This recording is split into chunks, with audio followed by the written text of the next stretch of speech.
بسم الله الرحمن الرحيم. الحمد لله رب العالمين، والصلاة والسلام على رسوله النبي الكريم محمد وعلى آله وصحبه أجمعين ومن تبعهم بإحسان ودعا بدعوتهم إلى يوم الدين. أما بعد، فقال الله سبحانه وتعالى: فأعوذ بالله من الشيطان الرجيم. بسم الله الرحمن الرحيم. إذا جاء نصر الله والفتح ورأيت الناس يدخلون في دين الله أفواجا فسبح بحمد ربك واستغفره إنه كان توابا. صدق اللہ العظیم. محترم ناظرین، السلام علیکم ورحمۃ اللہ وبرکاتہ. سابقہ لیکچر کے اندر سورہ نصر کے تعلق سے گفتگو ہو رہی تھی کہ یہ سورہ مبارکہ اللہ تبارک و تعالیٰ نے سرور کائنات محمد صلی اللہ علیہ وآلہ وصحبہ وسلم پر فتح مکہ کے تناظر سے نازل فرمائی ہے. اس سورت کو دیکھا جائے تو اس کے دو پہلو ہیں. ایک پہلو تو یہ ہے کہ اللہ تبارک و تعالیٰ نے فتح مکہ کی نعمت کو اللہ کے رسول صلی اللہ علیہ وآلہ وصحبہ وسلم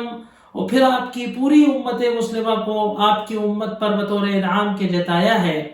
کہ دیکھو کہ جب اللہ تبارک و تعالیٰ کی نصرت آئے گی اور فتح عظیم ہو جائے گی اور تم دیکھو گے کہ لوگوں کو جوغ در جوغ، فوج در فوج، جماعتوں کی جماعتیں اسلام میں داخل ہو رہے ہوں گے، تو یہ وہ وقت ہوگا کہ جس وقت اللہ تبارک و تعالیٰ کی اس نعمت کے اتمام کا شکر ادا کرنا ہوگا اور اللہ کی تسبیح اور اس کی حمد و ثنا بیان کرنی ہوگی، اس سے استغفار کرنا ہوگا، کیونکہ وہ بڑا تواب و رحیم ہے. اس میں یہ سبق دیا گیا ہے کہ جب اللہ تبارک و تعالیٰ نصرت و فتح سے سرفراز فرمائے، جب اللہ تبارک و تعالیٰ نعمتوں سے نوازے کہ تو اس کا تشکر یہ ہے کہ اس کی حمد و ثنا کی جائے، اس کی تسبیح بیان کی جائے اور تواضع اپنایا جائے اور اللہ تبارک و تعالیٰ سے اپنے گناہوں سے معافی مانگی جائے، استغفار کیا جائے. یہی اللہ کی نعمتوں کی قدردانی ہے. دوسرا پہلو اس صورت کا یہ ہے کہ یہ اللہ کے رسول صلی اللہ علیہ وآلہ وصحبہ وسلم کی وفات کی طرف اشارہ ہے کہ سرور کائنات کو اس دنیا میں جس مشن کو لے کر دیا گیا تھا وہ مشن یہ تھا کہ دنیا کے اندر ایک انقلاب برپا کرنا ہے، توحید کی بنیاد پر ایک انقلاب برپا کرنا ہے. چنانچہ سرور کائنات محمد صلی اللہ علیہ وآلہ وصحبہ وسلم نے اپنی 23 سالہ بعثت کی زندگی میں غار حرا سے جب آپ اس توحید کے پیغام کو لے کر اترے تھے، اس دن سے لے کر اپنی وفات کے دن تک ہمدن گوش آپ صلی اللہ علیہ وسلم اس توحید کے مشن میں لگے رہے. دھیرے دھیرے اللہ تبارک و تعالیٰ نے مکے سے اس توحید کے را مٹیریل کو، اللہ نے توحید کے ان علم برداروں کو مکے کے اس قریش سے چنا جو مہاجر بنے. چنانچہ ہجرت کے بعد آپ صلی اللہ علیہ وسلم نے مدینہ کے اندر ایک نظام قائم کیا، پھر ایک جہاد کا نظام چلا اور سن 8 ہجری میں اللہ تبارک و تعالیٰ نے اس مشن کو پائے تکمیل تک پہنچایا کہ فتح مکہ ہوا. حضرت ابراہیم علیہ السلام کا وہ گھر، وہ اللہ کا گھر کہ جو حضرت ابراہیم نے توحید کے علم برداروں کے لیے بنایا تھا، وہ 360 بتوں سے گھرا ہوا تھا. مکہ فتح ہوا اور کعبے کو توحید کا واپس گھر بنا دیا گیا، کعبے کو شرک سے آزاد کرا دیا گیا. 9 ہجری 10 ہجری یہ 2 سال تھے کہ جب فتح مکہ جو ہے ایمان کی، اسلام کی اشاعت کا، نشر و اشاعت کا وہ عنوان تھا کہ قافلے کے قافلے جو ہے اسلام میں داخل ہوتے تھے، کیونکہ کعبے پہ بالادستی، مکے کی فتح وہ حد فاصل تھی کہ جو اسلام کو حق و باطل سے ممیز کرے. چنانچہ پورا جزیرۃ العرب اسلام کے گہوارے میں داخل ہو گیا، توحید کا ایک مرکز قائم ہو گیا اور ایک پوری امت عربیہ نبی عربی کی تعلیمات سے، قرآن عربی کی نور سے منور ہو کر پوری دنیا کے اندر توحید کا پیغام دینے کے لیے تیار تھی، پوری دنیا کے اندر اس عظیم انقلاب کو برپا کرنے کے لیے تیار تھی کہ جو سرور کائنات صلی اللہ علیہ وسلم کو جو مشن دیا گیا تھا. اور ایک صدی پوری نہ ہو کہ واقعی ایک بڑا زمین کا خطہ اس توحید کے عالم بردار ہو چکا تھا۔ یہ اللہ کے رسول صلی اللہ علیہ وسلم کی توحید کے رسالت کا کرشمہ تھا، معجزہ تھا۔ ہم نے گزشتہ لیکچر کے اندر آپ سے بات کی تھی کہ جب کہ فتح مکہ کا تذکرہ آیا ہے تو تھوڑی سی گفتگو فتح مکہ کے تعلق سے انشاءاللہ کرنے کی کوشش کی جائے گی۔ جیسا کہ آپ کو معلوم ہے کہ جزیرۃ العرب کا حجاز کا علاقہ، جس کو اللہ تبارک و تعالی نے نزول قرآن کے لیے چنا تھا، اس حجاز کا مرکز، اس حجاز کا دھڑکتا ہوا دل، اس حجاز کی روح، پورے جزیرۃ العرب کی روح، بلکہ اگر یہ کہا جائے کہ پورے کرۂ ارض کا حقیقی مرکز مکہ شہر ہے، اور مکہ شہر کا وہ مرکز جو ہے وہ کعبۃ اللہ ہے۔ اس مکہ شہر کو اللہ تبارک و تعالی نے ایمان سے سرفراز کیا سن 8 ہجری کے اندر۔ نبی کریم صلی اللہ علیہ وآلہ وصحبہ وسلم نے اسلام کی خاطر، دین کی خاطر، اپنے نبوت و رسالت کے مشن کی خاطر 13 بعثت میں مکے کو قسمہ پرسی کی حالت میں، بڑے دل سوز حالات میں، بڑے غم و کرب کے حالات میں، رات کے اندھیرے میں ایک ساتھی ابوبکر صدیق کے ساتھ بھیس بدل کے چہرہ باندھ کے رات کی تاریکی میں غار ثور میں 3 دن چھپ کر جو ہے مکہ چھوڑا تھا، کیونکہ مکے والے آپ کی جان کے در پر تھے۔ اللہ تبارک و تعالیٰ کا یہ کرشمہ تھا، اللہ تبارک و تعالیٰ کا یہ معجزہ تھا، اللہ تبارک و تعالیٰ کا اپنے نبی پہ یہ کرم اور احسان تھا کہ ٹھیک 8 سال بعد اس واقعے کے سرور کائنات محمد صلی اللہ علیہ وسلم ایک 10,000 جانثاروں کے لشکر جرار کے ساتھ مکے میں داخل ہوتے ہیں، جس کو فتح مکہ کے نام سے ہم جانتے ہیں۔ مدینے پہنچنے کے بعد سے آپ صلی اللہ علیہ وسلم نے اپنی حق و باطل کی جو کشمکش تھی، قریش سے آپ کی سیاسی مد و جزر شروع ہوا، اور مختلف واقعات اور جنگیں ہوتی رہیں۔ میدان بدر میں ایک فیصلہ کن جنگ ہوئی، میدان احد کے اندر ایک عظیم معرکہ ہوا، چھوٹے چھوٹے کئی بڑے چھوٹے واقعات قریش سے اور قریش کے حریفوں سے، قریش کے دوستوں سے، قریش کے حریفوں حلفاء کے ساتھ آپ کے ہوتے رہے۔ پھر سن 5 ہجری کے اندر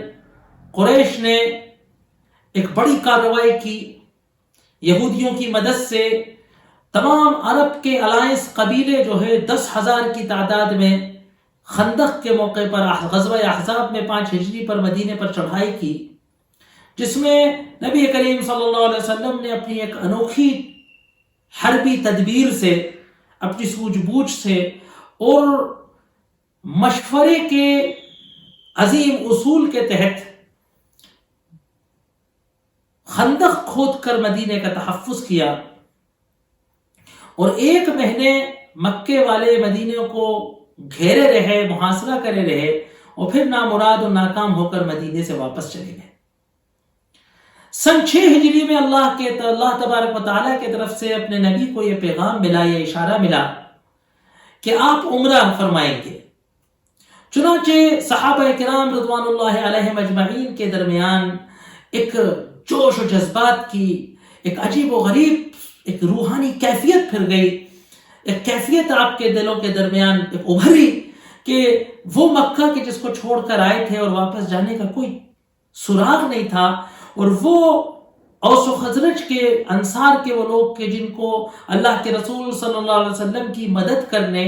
آپ پر ایمان لانے کی سزا یہ ملی تھی کہ ان کو مکے کی زیارت سے محروم کر دیا گیا تھا۔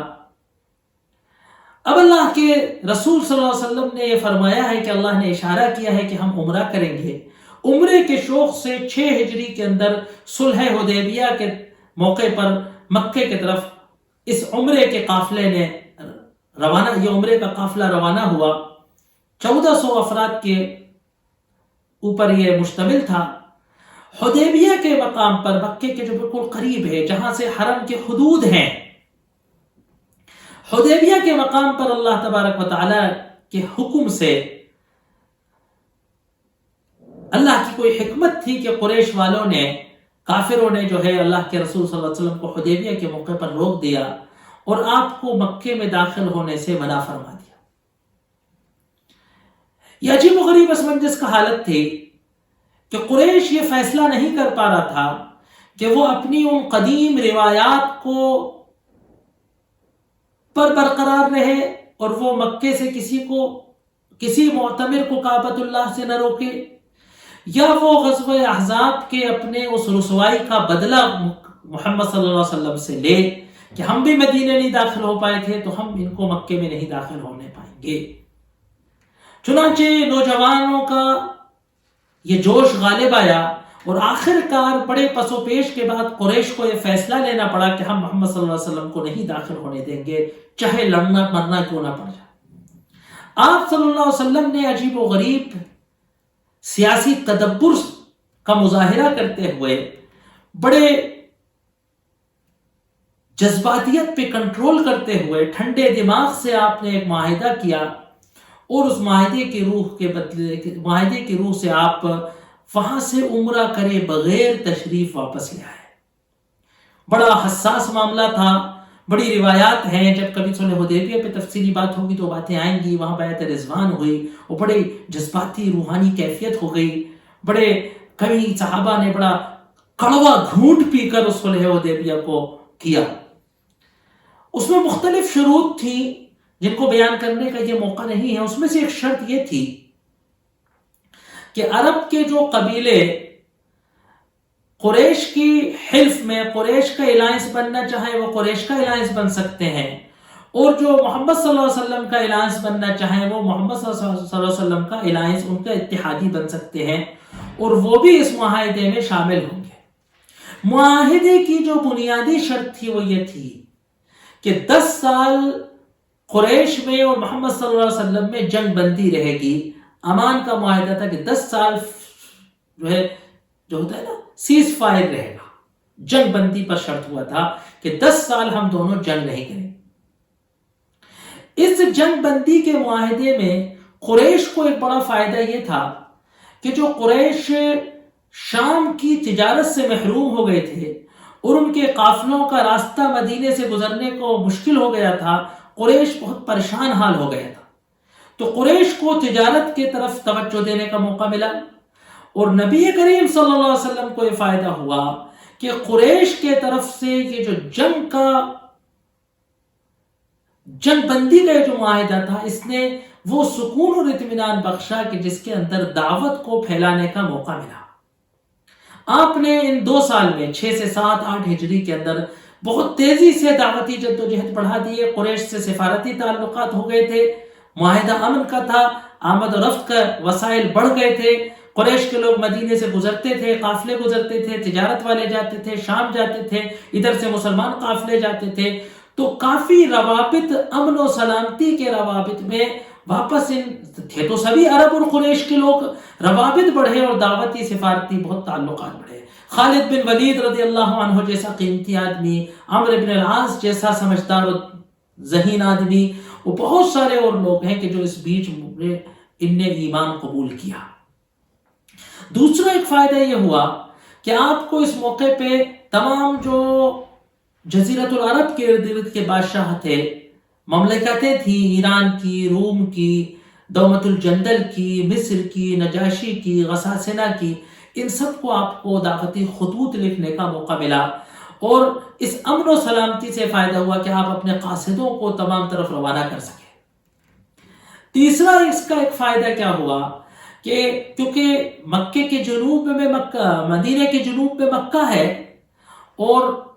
مدینے کے شمال میں نجد ہے، آپ کو شمالی علاقے میں نجد میں کچھ عسکری اور فوجی کارروائیاں کرنے کا موقع ملا، جس کی وجہ سے بحرین ہے اور بہت سارے علاقے میں آپ کی فتوحات ہو کر جو اسلامی سلطنت جو اسلام کے گہوارے میں داخل ہو گئے، یمن کے طرف آمد و رفت کا موقع ملا۔ اس طریقے سے جو ہے یہ پورا جو ہے صلح حدیبیہ کے بعد جو ہے وہ نجاشی کیا یمن میں حبشے میں جو کچھ مسلمان تھے اور وہ مکے کے اس جنوب کے واقعات کی وجہ سے مدینے نہ آ پا رہے تھے جدے کے راستے سے، ان کو موقع ملا کہ وہ جو ہے حبشے سے جو ہے واپس مدینے آئے اور سرور کائنات محمد صلی اللہ علیہ وسلم کی صحبت میں ان کی نگرانی میں جو ہے دین سیکھ سکے۔ یہ تمام واقعات ہوئے۔ اللہ تبارک و تعالیٰ کا کرنا یہ ہوا کہ اس بیچ مسلمان، اللہ کے رسول صلی اللہ علیہ وسلم کی طاقت بڑھتی چلی گئی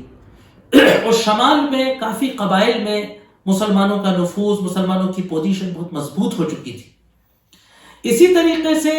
مکے کے اندر اسلام کی دعوت بہت تیزی سے پھیل رہی تھی اور ایک بڑی تعداد مکے کے اندر پڑھے لکھے لوگوں کی، مثقف لوگوں کی، بااثر لوگوں کی اسلام کی طرف مائل ہو رہی تھی۔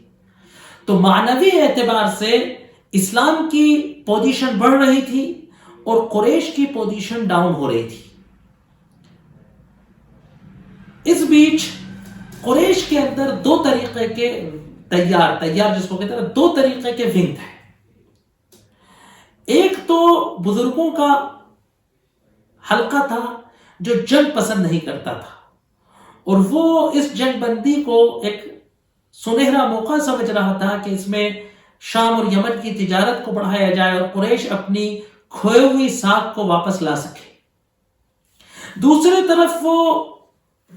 جوشیلے قسم کے نوجوان تھے جن کو آج کل میں جو ہے اگروادی کہا جاتا ہے، وہ اس سلامتی کے خلاف تھے اور اس کو بزدلی تسلیم کرتے تھے اور وہ چاہتے تھے کہ طاقت کے ذریعے محمد صلی اللہ علیہ وسلم کو اکھاڑ پھینکا جائے۔ ان شدت پسند لوگوں نے کیا کیا کہ ایک قبیلہ تھا بنی بکر جو قریش کی دوستی حلف میں تھا، اور ایک بنی خزاعہ جو اللہ کے رسول صلی اللہ علیہ وسلم کی حلف میں تھا۔ بنی بکر نے اپنے کوئی پرانے بدلے لینے کے لیے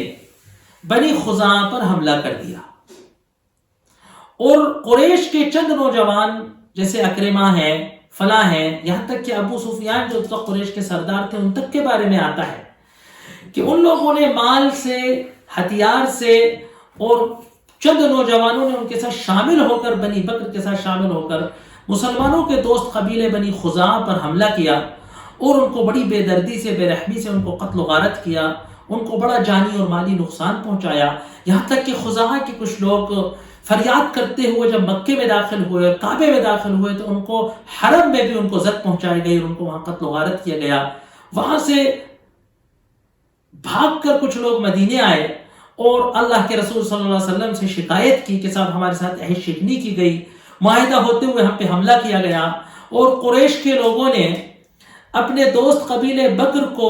اس برے کام سے روکنے کے بجائے، ان کی توبیخ کرنے کے بجائے ان کی تائید کی، ان کی معاونت کی، اور کعبے میں بھی ہمیں حفاظت نہیں دی گئی، مکے کے اندر بھی قریش کی نظروں کے سامنے ہمیں زد پہنچائی گئی۔ اللہ کے رسول صلی اللہ علیہ وسلم نے فرمایا کہ تمہاری مدد کی جائے گی۔ قریش کے بزرگوں کو اس حرکت پہ ندامت ہوئی اور ابو سفیان مدینے آئے اس بہانے سے کہ صاحب معاہدے کو ہم دوبارہ بڑھا لیں اور 10 سال کی جو مدت ہے اس کو اور وسیع کر 15 سال یا 20 سال کر لیں، اس بہانے سے وہ گفتگو کرنے آئے۔ لیکن اللہ کے رسول صلی اللہ علیہ وسلم نے ابو سفیان سے گفتگو کرنے سے انکار کر دیا۔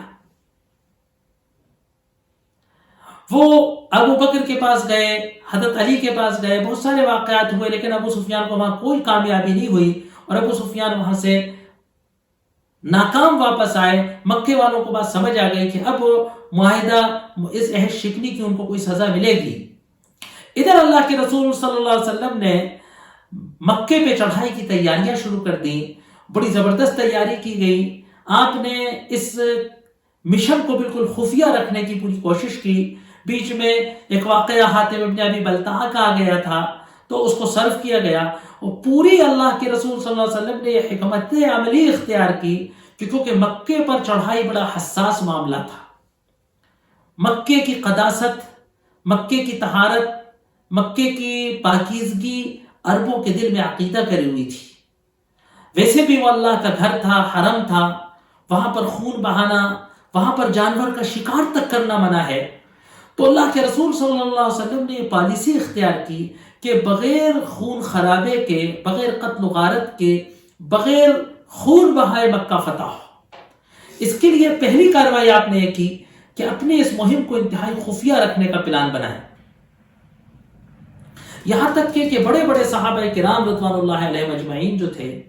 ان تک کو نہیں معلوم تھا کہ کہاں روانگی کی تیاری ہے، بلکہ آپ نے آخر میں ایک ایسی حکمت عملی اختیار کی کہ سفر سے چند ایک دن دو دن پہلے ایک جو اس کو کہتے ہیں نا تلاشی دستہ، ایک دستہ شمال کی طرف روانہ کیا، کیونکہ مکے سے جنوب کی طرف مدینہ، مدینے سے جنوب کی طرف مکہ ہے۔ آپ نے شمال کی طرف ایک دستہ روانہ کیا تاکہ لوگ سمجھے کہ شمال کی طرف کوئی کارروائی ہونی ہے، اور پھر آپ نے اچانک یہ اعلان کیا کہ ہم مکے کی طرف روانہ ہو رہے ہیں۔ بڑی زبردست تیاریوں سے یہ قافلہ 10,000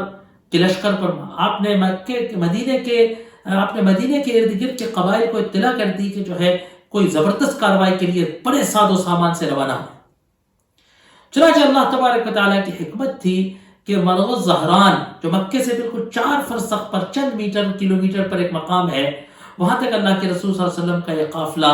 یہ لشکر پہنچ گیا۔ راستے میں جتنے قبائل کو یہ بات پتہ چلتی تھی کہ اللہ کے رسول صلی اللہ علیہ وسلم مکے عہد شکنی کے پاداش میں مکے والوں پر چڑھائی کرنے جا رہے ہیں، وہ شامل ہو جاتے۔ چنانچہ یہ 10,000 کا عظیم الشان لشکر وہاں پہنچا۔ مکے کے اندر جو مسلمان تھے، حضرت عباس رضی اللہ عنہ جو آپ کے چچا تھے، علماء کا اختلاف ہے ان کے اسلام کے بارے میں کہ وہ فتح مکہ کے موقع پر اسلام انہوں نے قبول کیا یا وہ بہت پہلے سے اسلام قبول کرے ہوئے تھے، اور اللہ کے رسول صلی اللہ علیہ وسلم نے ان کو وہاں چند وہ مسلمان، وہ غریب مجبور مسلمان کے جو ہجرت نہیں کر سکتے تھے، مکے میں پھنسے ہوئے تھے، ان کو سنبھالنے کے لیے اور مکے میں اپنے کسی کے مکے کی خبریں وہاں سے آ سکیں، اللہ کے رسول صلی اللہ علیہ وسلم کی طرف سے وہاں چھوڑ رکھا تھا تاکہ وہ مکے سے خبریں بھیج سکیں۔ چنانچہ حضرت ابن عباس مکہ چھوڑ کر نکل گئے اور آ کر لشکر میں شامل ہو گئے۔ آپ نے قریش کو مرعوب کرنے کے لیے ایک حکمت عملی یہ اپنائی کہ آپ نے جب پڑاؤ ڈالا تو عربوں کیا تھا کہ آگے جلتی تھی رات میں لشکر میں روشنی کے لیے، تو کئی لوگوں پر 10 لوگوں پر 100 لوگوں پر 10 لوگوں پر اتنے لوگوں پر آگ جلتی تھی۔ آپ نے فرمایا ہر لشکر کے آدمی پر کہ ہر آدمی اپنی آگ الگ جلائے، پورے میدان میں اور وادی میں دور دور تک لوگوں کو پھیلا دیا اور 10,000 آگے جلائیں۔ جب قریش والوں نے دور سے اس منظر کو دیکھا، جب ان کو اطلاع ملی، بہت لیٹ ان کو اطلاع ملی کہ شاید کچھ ایسا مسئلہ چل رہا ہے، تو ابو سفیان اور چند لوگ خبر لینے باہر آئے تو پتہ چلا کہ دور دور تک تا حد نظر آگے نظر آ رہی ہیں۔ ایسا لگ رہا تھا کہ 1 لاکھ کی فوج ہے کہ 2 لاکھ کی فوج ہے۔ اس مرعوبیت نے قریش کو، کیونکہ جو بے خبر تھے ابھی تک ان کو یہ تو معلوم تھا کہ مکے پہ کبھی چڑھائی ہو سکتی ہے، لیکن کب چڑھائی ہو جائے گی یہ نہیں معلوم تھا، تو قریش نے اس لشکر کی زورداری کو دیکھ کر قریش کے اندر سے مقابلہ کرنے کے تمام جذبات خم ہو گئے۔ ابو سفیان، حضرت عباس رضی اللہ عنہ کو ابو سفیان مل گئے اور ابو سفیان سے انہوں نے کہا کہ دیکھو یہ لشکر کا مکہ مقابلہ نہیں کر سکتا، قریش نے اگر اس لشکر کا مقابلہ کیا تو قریش ختم ہو جائے۔ ابو سفیان ایک سمجھدار ذی رائے آدمی تھے، وہ اس سچویشن کو سمجھ گئے اور انہوں نے سمجھا کہ ایک ایسی جنگ کے جس کا نتیجہ شروع ہونے سے پہلے نظر آ رہا ہے، کیونکہ مسلمانوں کی طاقت زیادہ ہے، مسلمانوں کا منوبل بڑھا ہوا ہے، مقابلہ کرنا بیکار ہے، اور ابو سفیان کو حضرت ابن عباس اللہ کے رسول صلی اللہ علیہ وسلم کے خچر پر بٹھا کر واپس مسلمانوں کے لشکر لے گئے۔ حضرت عمر کی نگاہ پڑی تو حضرت عمر بھاگے بھاگے اللہ کے رسول کے خیمے تک پہنچے، حضرت عباس خچر دوڑا کر پہنچے۔ حضرت عمر نے اصرار کیا کہ ابو سفیان کی گردن اڑا دی جائے، یہ کفر کا سرغنہ ہے۔ اللہ کے رسول صلی اللہ علیہ وسلم نے فرمایا حضرت عباس سے کہ ان کو اپنے خیمے میں ٹھہراؤ، صبح دیکھا جائے گا۔ صبح جب ہوئی فجر کے وقت، اللہ کے رسول صلی اللہ علیہ وسلم نے فرمایا کہ ابو سفیان کو ایسی جگہ بٹھاؤ جہاں سے وہ پورے لشکر کی پریڈ دیکھے۔ لشکر گزرتا جاتا تھا، ابو سفیان متاثر ہوتے جاتے تھے، پوچھتے تھے یہ کون ہے، یہ کون ہے، یہ کون ہے۔ جب اللہ کے رسول صلی اللہ علیہ وسلم گزرے، کتیبے میں ایک بڑا سا ٹکڑی تھی خضرا، سب ہرے کپڑے پہنے تھے اور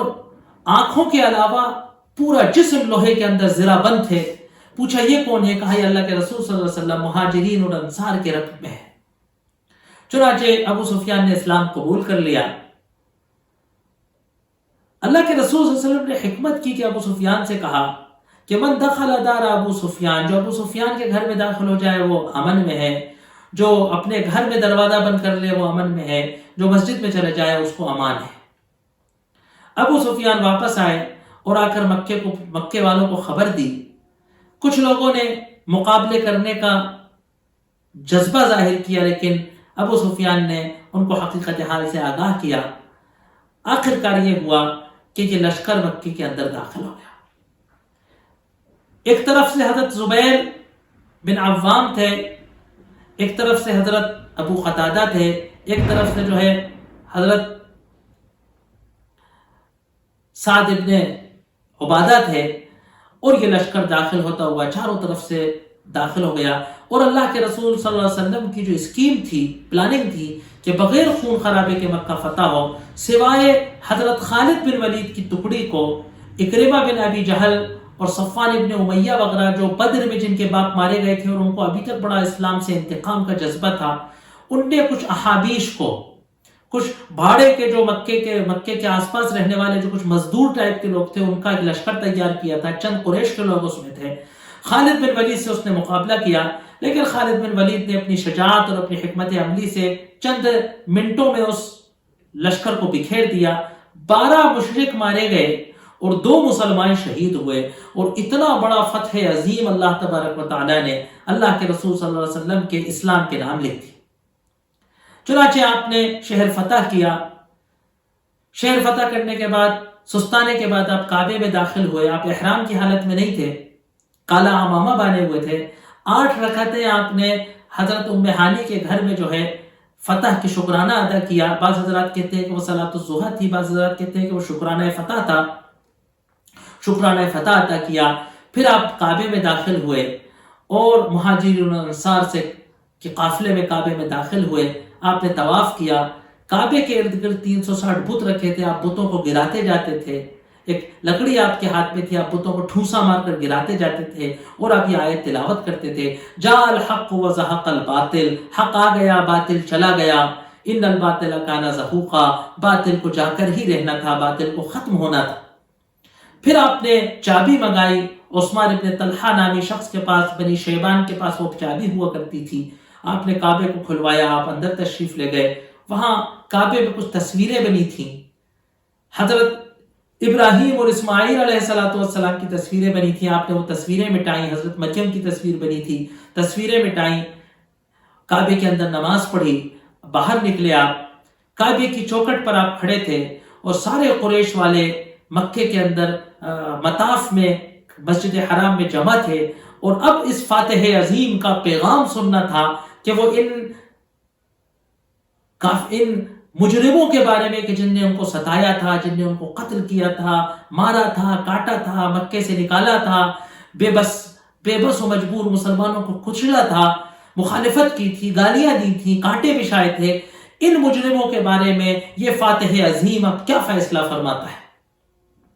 آپ نے کیا انداز اپنایا، کہا تمہارا کیا گمان ہے کہ میں تمہارے ساتھ کرنے والا ہوں؟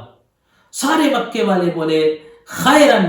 ہمیں آپ سے اچھی امید ہے، اخن کریم و ابن اخ کریم، ایک عزیز بھائی ہے اور ایک عزیز بھائی کا بیٹا ہے۔ آپ نے کہا آج میں تم سے وہی کہتا ہوں کہ جو یوسف نے اپنے بھائیوں سے کہا تھا، آج میں تم سے وہی کہتا ہوں کہ جو یوسف نے اپنے بھائی سے کہا تھا، لا تثریب علیکم اليوم، کوئی تم پر آج ملامت نہیں ہے، کوئی تم سے کدورت نہیں ہے، آج تم سے کوئی شکایت نہیں ہے۔ اذهبوا فانتم الطلقاء، جاؤ تم آزاد ہو۔ نہ ان کو قیدی بنایا گیا، نہ ان کو سزائیں دی گئیں۔ چند حضرات کو، چند لوگوں کے بارے میں کہا گیا کہ ان کو قتل کر دیا جائے، وہ ان کے جرائم بڑے عظیم تھے، وہ کبھی اس کی تفصیل انشاءاللہ بیان کی جائے گی۔